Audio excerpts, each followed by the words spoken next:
Hello everyone. Today is still 2nd of September. Now it's about 7 o'clock in the evening Moscow time. I'm Gaza and this is my second update for the day. In which I'll share all the main news that was reported by Russian media during the day. And well, first of all, let me notice that it is a long time since my last walk and talk video on YouTube and Rumble channels, so hopefully you will find it interesting. Right now I am in just ordinary residential area of Moscow, quite a green one, as you can see, by the way. It's a nice alley here, and well, let's talk about news. And first of all, kind of breaking news for this hour, which is that Russian President Vladimir Putin arrived in Mongolia, in Ulaanbaatar, capital of this republic, with official visit. And of course, there is delegation from Russia with the president and leaders of the two countries, and also other officials, some businessmen will have, I guess, productive talks. Possibly some significant agreements will be reached, and we will find out about it tomorrow, I guess. Although, dear friends, Brussels already reacted on the visit of Russian president, and official representative of Brussels diplomacy stated that EU is wary about her decision of Mongolia to receive Russian president, and this is of course connected with the order for arrest of Russian president issued by ICC, International, so-called International Criminal Court, which is basically another tool, weaponized tool of Western ruling class that has no respect in this world, really. And the only reason why countries are signing up for this criminal, basically, organization is influence. Remnants of the influence of the Western ruling class. They are just threatening countries left and right and forcing them to acknowledge jurisdiction of their ICC. But yet again, whenever you are forcing something on countries, that's what happened when they are just simply ignoring decisions of their ICC. And of course, Mongolia is an example, because Ulaanbaatar had signed up for ICC. They recognized formally jurisdiction of this criminal organization, but in reality, of course, they're not gonna arrest Russian president. No one will even think about it, understandably so. And this is 100% hit on Western ruling class and humiliation of their ICC itself. Which is good stuff, by the way. All these fake so-called international organizations that are basically tools in the hands of existential enemies or major enemies of the humanity, as Western ruling class is. All these so-called institutions has to be neutralized one way or another, and ICC is one of them, for sure. But anyways, let's leave this visit of the Russian president to Mongolia. As I said, tomorrow we will find out what agreements will be reached by two sides. And let's talk about some other news. And first of all, I will share with you information that all Russian media outlets reported, which is that Turkey, according to Bloomberg sources, Turkey officially applied to join BRICS, which is big deal, because Turkey is a member of the collective West and member of the NATO. So This is definitely something that the world will pay attention to, because who knows, maybe we are about to see beginning of the end of the NATO itself, because I believe you cannot be member of their terrorist organization like NATO and have a hope to join the BRICS. One of the foundational stones of their emerging multipolar world. Interesting developments. I believe BRICS member states will take this application from Turkey with a cautiousness. First of all, because after example of Argentina, of course, more guarantees are needed that if any changes in the power in the country, there will be no 180 degrees turn like Argentina did once Milei was elected as a president. So therefore, I don't think Turkey will join BRICS anytime soon, at least until Turkish opposition, which is, according to some reports, are influenced significantly by US and UK, first of all, or Western ruling class, let's say, until this opposition will make similar statements that they are also in support of idea Turkey to join BRICS. And this is not going to happen, as I said, anytime soon. But this step from Ankara is definitely slap in the face of the Western ruling class. That's for sure. Also, by the way, some interesting news are coming from interesting and important news are coming from zone of special military operation. For example, Russian media is reporting based on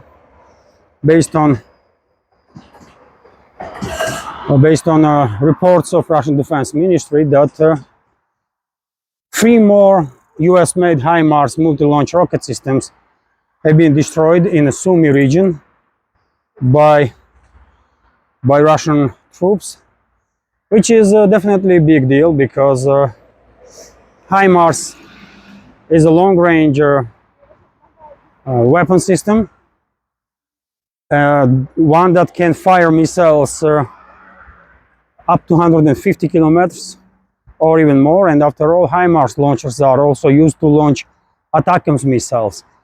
That is also produced by US and formally delivered to Kiev regime, but in reality, of course, we all understand that all these long-range weapon systems are operated by NATO military personnel, especially when it comes to targeting data. This data is definitely comes from NATO, no doubts about that. So destruction of these long-range systems always is a big deal. And good news, by the way, good news for Russian side and everybody that is in support of Russia, which is some 80% of humanity, by the way. Also, dear friends, the Russian President Vladimir Putin commented on Ukraine's and NATO's Kursk invasion. And let me read a few sentences from this news. So, Ukraine's incursion into Russia's Kursk region has failed to achieve its intended goal of halting the advance of the Moscow's forces in Donbass. President Vladimir Putin said on Monday, he stated that Russia has been making greater strides in the key areas of Donbass, advancing at a pace that has not been seen in a long time. The Russian armed forces are taking control of territories not by 200 or 300 meters at a time, but by square kilometers, Putin said. The president added that Kiev's provocation in the Kursk region would inevitably fail and that Moscow would deal with the Ukrainian bandits who have entered Russian territory with their aim to destabilize the situation at their border. After that, Putin suggested Kiev may come to realize that it needs to resolve the conflict through negotiations and reiterated that Moscow has never refused to hold such talks. However, the president noted that the Ukrainian leadership was likely not interested in ending their fighting, given that it would have to hold new presidential elections as soon as martial law in the country was lifted. The current authorities, and this is quote, the current authorities are clearly not ready for this. They have a little chance of being re-elected, Putin said. That is why they are not interested in ending of their hostilities. That is why they try to carry out this provocation in the Kursk region, and before, when they try to carry out same operations in Belgorod region. Meanwhile, Russia will continue to protect its people in Donbass, as well as our common future.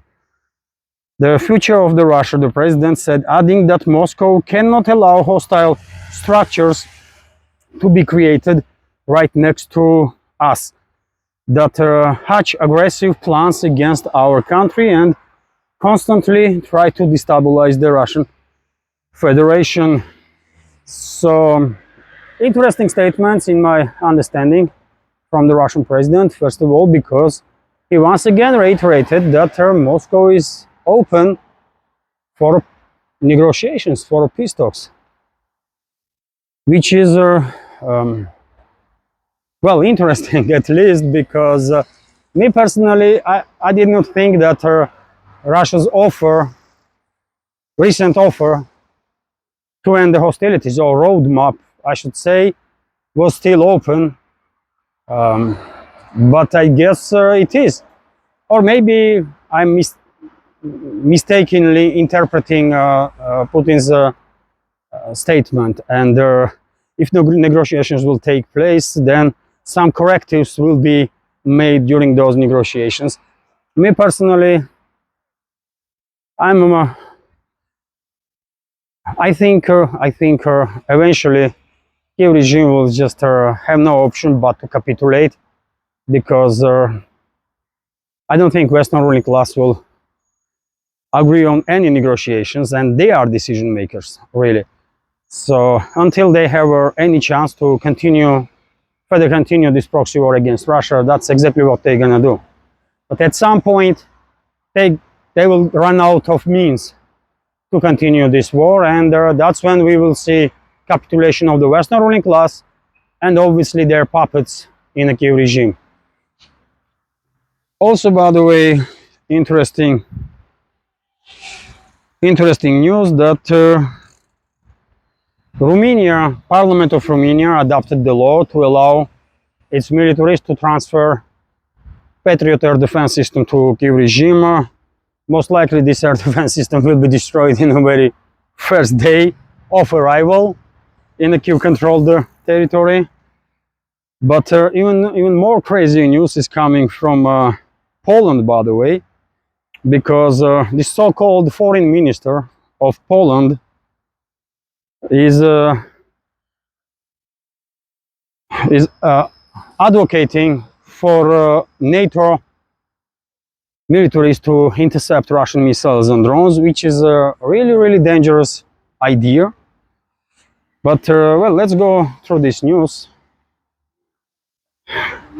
So Poland and other NATO members bordering Ukraine must be able to shut down Russian missiles and drones that they believe pose a threat, even if they are not in their airspace.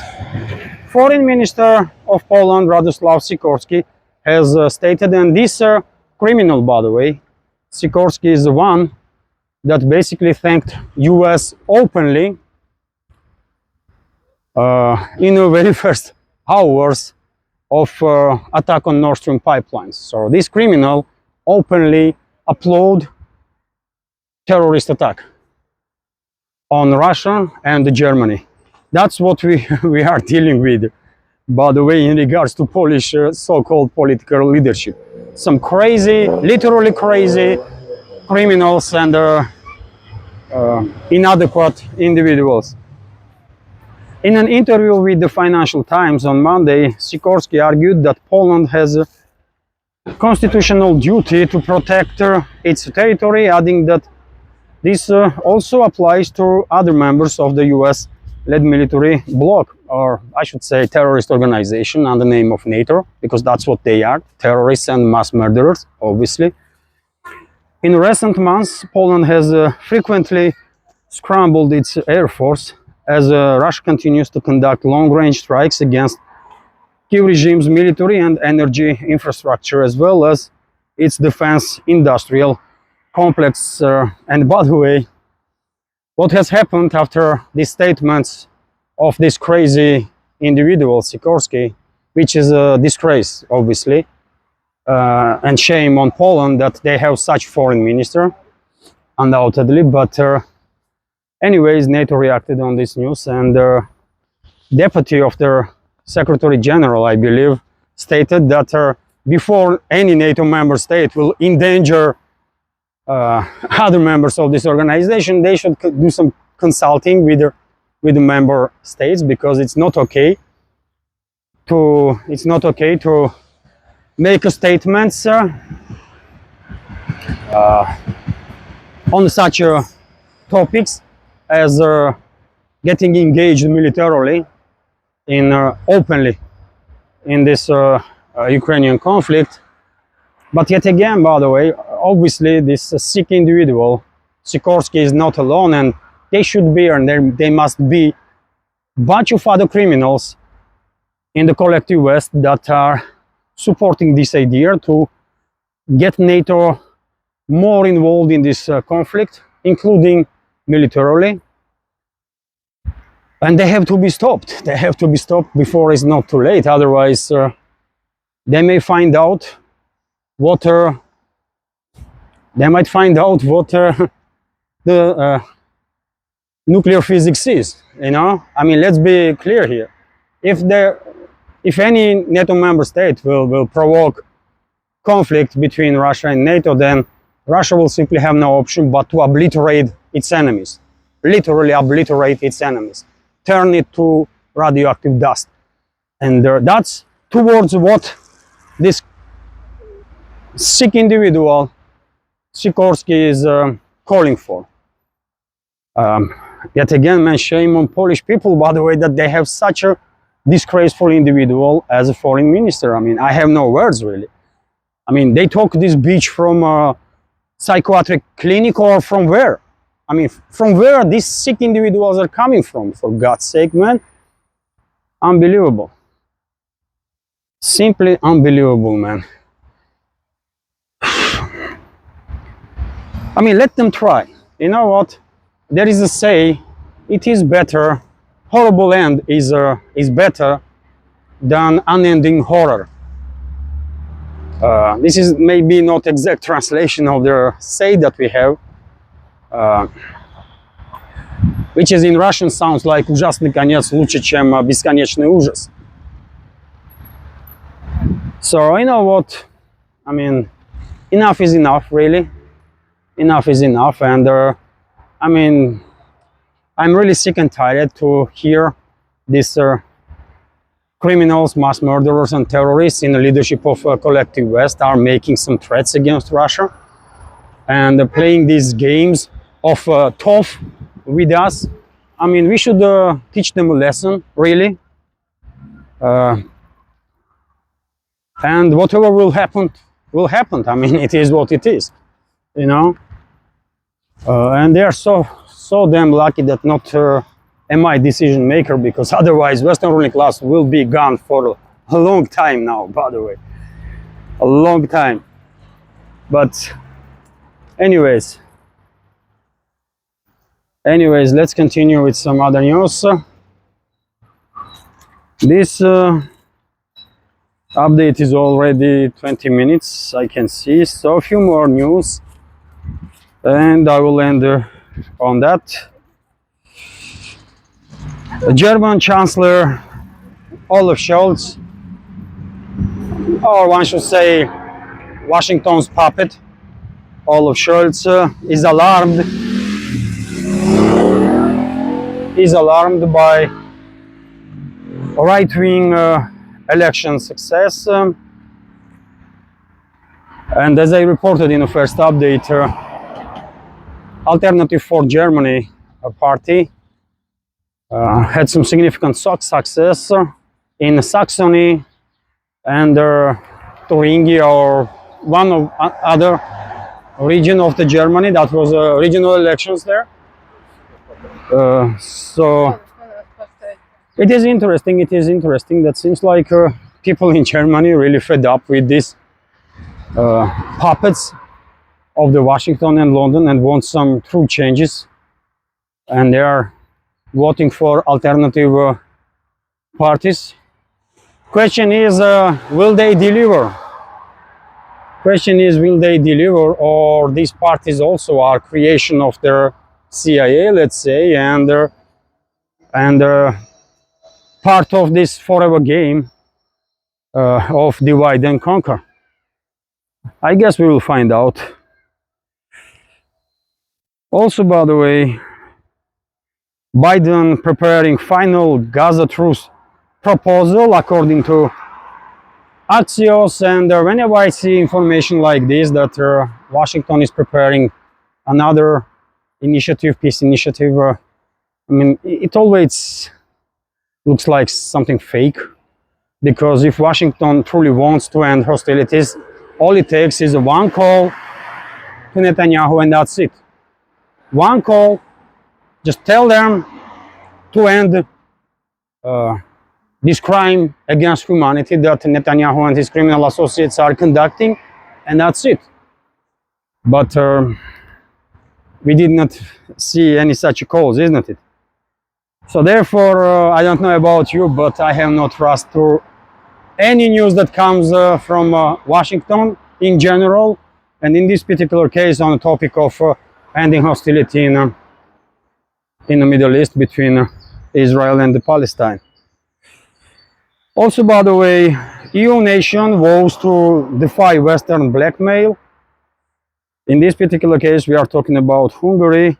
So Hungarian Foreign Minister Peter Szijjártó has complained of being stigmatized for seeking an end to the Ukrainian conflict. Hungary will continue to insist on peaceful settlement of the Ukrainian conflict as soon as possible, despite Western pressure to change its stance, Foreign Minister stated. And well, maybe it is really time for Hungary to reconsider its role in this world. I think it is definitely a possibility that Hungary may join a multipolar world, join BRICS together with Slovakia, together with Serbia, possibly Czernogorия, which will give them access to Mediterranean. And who knows, maybe even Croatia and Italy, by the way. Anything is possible, but it is so obvious and should be obvious for everybody that being a part of this criminal organization or terrorist organization under the name of European Union is a death sentence to the countries, to the member countries. And on example of Hungary, on example of Slovakia, we clearly are seeing that this is the truth. This is the case. If you even try to protect your national interests, you will be stigmatized. As Szijjártó is saying, you will be targeted, you will be blackmailed. Western ruling class will do anything to control you, to force you to do whatever they want. So, and the only way to basically defend yourself, to defend your country, is to looking for allies. And what better ally you can have than emerging multipolar world, really, isn't it? BRICS, by the way, Shanghai Cooperation Organization. You know, after all, even Turkey, by the way, that play this role of weapon in hands of London and Washington for decades and decades. Even Turkey is considering to change its trajectory and seek more independence and seek more cooperation with the multipolar world. So Hungary can do the same. Hungary, Slovakia, Serbia, Chernogorия, possibly Italy, by the way. Why not? Greece, by the way, definitely needs to get rid of this Western dominance until nation is finally destroyed. But let's see. It's up to people of these countries, isn't it? And a few more news, dear friends. Few more news. U.S. in a fast lane to bankruptcy, according to Musk, CEO of Tesla, SpaceX, and some other companies. I mean, richest human being right now on this planet, and I guess one of the richest human beings ever. And probably because of his status, he knows a thing or two about bankruptcies, and he's issuing warning that with the current rate of borrowing, US gonna get bankrupt because Washington is spending way too much and borrowing way too much, which is true, by the way. At some point, US will, just for interests, pay about $1 trillion every single year, just for interest, by the way, which is unbelievable, isn't it? Few more news, dear friends, and this informal talk, a news update video will be finished. And well, let's what was that? So let's continue with this news that EU is shifting back towards Russian energy, according to World Media outlet. So only Norway ranks higher among the bloc's or EU's natural gas suppliers, and both are ahead of US.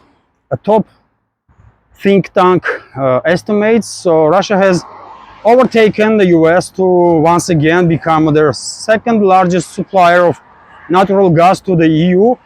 Die Welt reported on Sunday, citing analytics.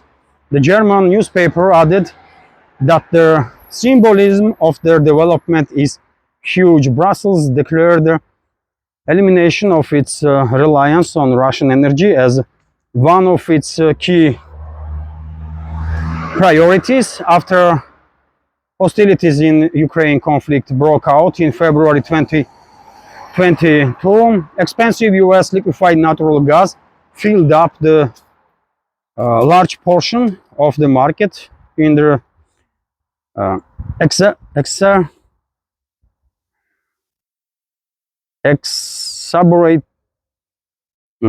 further worsening basically economic crisis throughout the EU. In the second quarter of 2024, Russian gas accounted for roughly 17% of all EU imports, just ahead of supplies from the US, Welt noted, citing the Brussels-based think tank Bruegel. According to its figures, European countries received 12.27 billion cubic meters of the US LNG over that period of time, while Russia delivered 12.73 billion cubic meters to the bloc, which is a little bit more, although obviously less than Norway, which does make very good money, by the way, due to this crisis between Russia and the EU. Also, by the way, interesting news that in October there will be referendum in Kazakhstan to build on topic of building nuclear power station, and if decision of the public will be positive, then most likely Rosatom will receive another contract to build a nuclear power station. Most likely it will be Russian Rosatom, number one producer of their nuclear power stations. And well, according to information that I read, each nuclear power block, will cost about $5 billion. And well, I guess there will be at least 3-4 nuclear blocks if in Kazakhstan, if decision will be made on that. And well, Rosatom gonna make some good money, I guess, which is great, by the way, which is great. But let's see what people of Kazakhstan will say on this matter. And finally, dear friends, I will end this update, informal talk and update. That's how I'm gonna characterize these walk and talk videos. And dear friends, most likely, you know, I will make more and more second updates in this style: informal talk, news update, walk and talk around the streets of Moscow. And hopefully you will find it interesting. And let me show you, dear friends, this wonderful church here.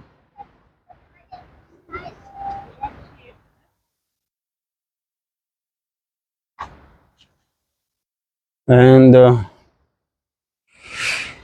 yes, finally, this information that Indian fuel exports to Europe skyrocketed, according to reports.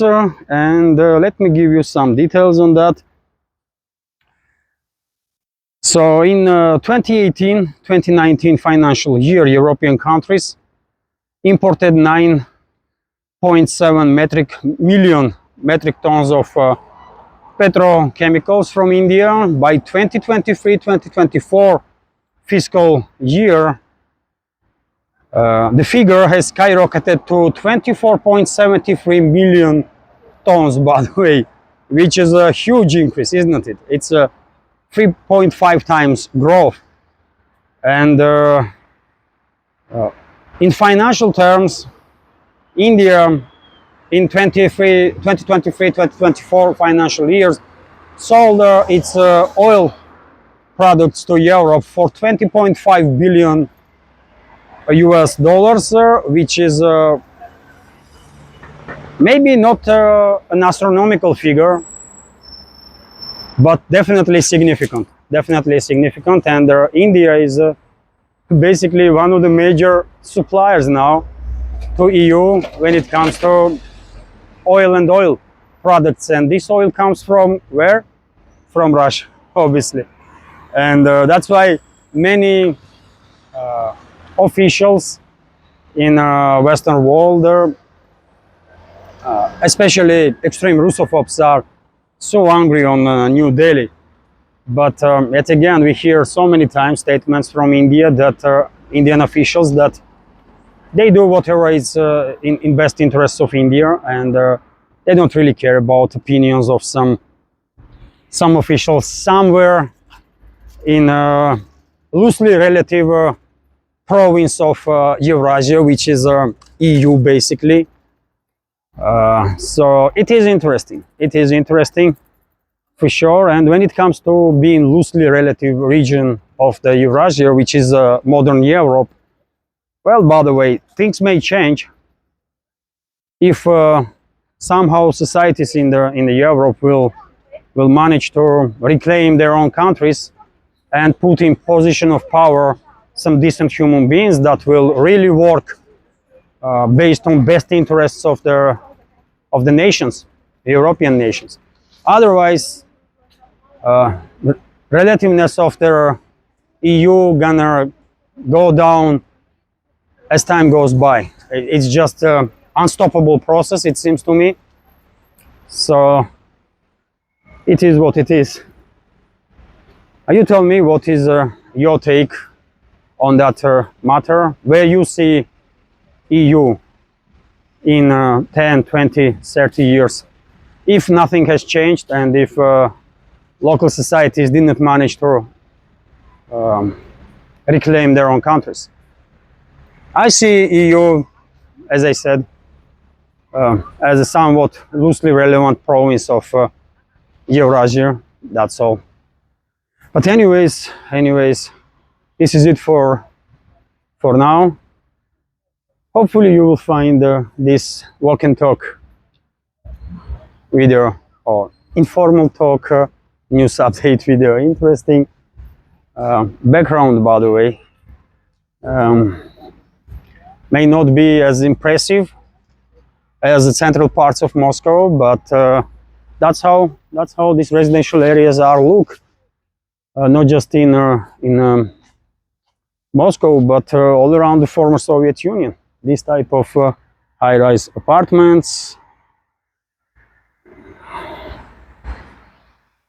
Although there are of course new districts in Moscow that have different architecture, but including here, by the way, in this district. But on the path that we just walked through, architecture is from Soviet Union mainly, not all, but mainly. Anyways, that's a whole different topic, by the way. And on my Patreon and Boosty pages, I will have a special program on exactly on architecture. Exactly on architecture of the Moscow, and soon there will be first episode. I just need a little more time to adapt a little bit because we just moved to Moscow recently from Moscow region, and we are not yet settled in a way that we would like. So anyways, dear friends, this is it for now. Hopefully you will find this update interesting and informative, and if so, please click that like button, leave some commentary just about anything. This is the only way we can at least try and influence algorithm.